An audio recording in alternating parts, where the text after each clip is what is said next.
The man accused of setting off explosives in New York and New Jersey last month made his first court appearance Thursday. Ahmad Khan Rahimi appeared via video link from his hospital bed. He is still recovering from wounds sustained in a shootout with police. Rahimi is charged with weapons violations and 5 counts of attempted murder of a police officer. He pled not guilty to all 5 New Jersey state charges of attempted murder. CBS News Justice reporter Paula Reed is in Washington. So, Paula, what happens next in this case?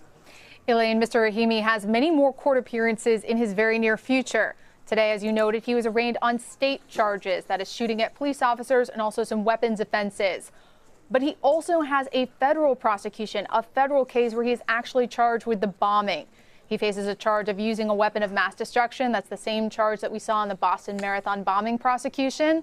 And so the federal case, that will be the primary prosecution. That case will really decide if he's guilty, if he goes to jail, and if so, for how long. Now, if something goes terribly wrong with the federal prosecution, they also have the state case as a backup. It's very common. We saw this in the Boston Marathon. We saw this with Dylan Roof. It's very common to have both a state and a federal prosecution, but always the federal prosecution takes precedence. Paula, what are sources telling you about his health and his ability to cooperate with law enforcement? As we saw today in this hearing, his breathing tube has actually been removed at this point. About 3 weeks now, he's had that in. It's been removed. This is a man who was shot between 8 and 10 times, but we are told he is expected to make a full recovery. At this point, he's communicating with law enforcement through nods. For example, when they asked him, was the placement of the bombs random? He nodded yes. They also asked him if he acted alone. He nodded no. So, are there any other suspects at this point? There are no other suspects at this point, but they're taking a very close look at the family, specifically his sister, and how a video of him detonating a pipe bomb in his backyard wound up on her phone. Rahimi wasn't using a personal phone. He was using burner phones.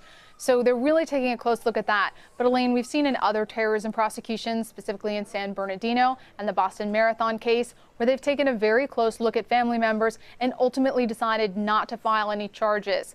So just because they're taking a close look at the family doesn't mean that anyone is expected to be charged. And Paula, what about the men who took that suitcase?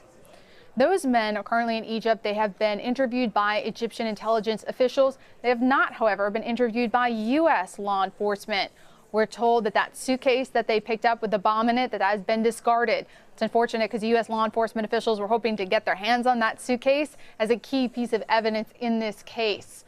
Now, their employer has rerouted their work route, so they're not expected to come back to the U.S. with Egyptian Airlines at this time. But you can bet, Elaine, if they do come back to the U.S., that the system will be flagged and U.S. law enforcement will be waiting for them at the end of the jet bridge. And Paula, lastly, what kind of sentence could Rahimi face if he's found guilty? On the federal charges, that use of a weapon of mass destruction, you could potentially have a life sentence. Because, thankfully, no one died in this case. It's not a death penalty case like what we saw in Boston. Again, if something goes terribly wrong with the federal prosecution and they use the state case as a backup, if he's convicted, he could face decades in prison. All right, Paula Reed in Washington for us. Paula, thank you.